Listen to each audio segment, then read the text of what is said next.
bago tayo kakain muna. Tapos matulog. Tapos, iisip naman. Dahil maligo.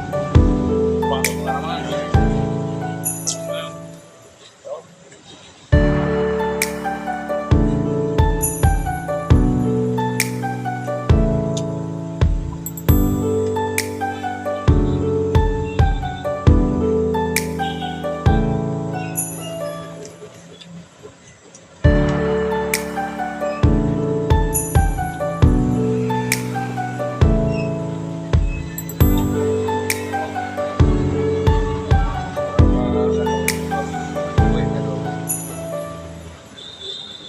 Papulong na lang.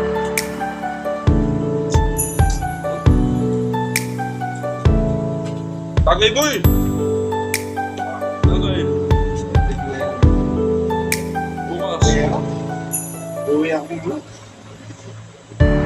Oo, mura ko. Isisipin mo. Hindi pa naman na-approvean yung ano mo eh. Clip mo eh. Balas na, hindi ako makapos na. Kalaro lang na-approvean.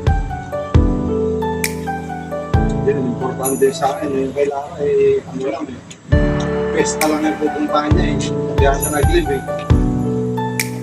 May pesta lang eh. Okay. Hello, welcome to my guys.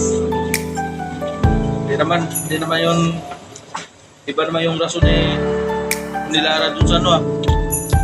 Pambili niya eh.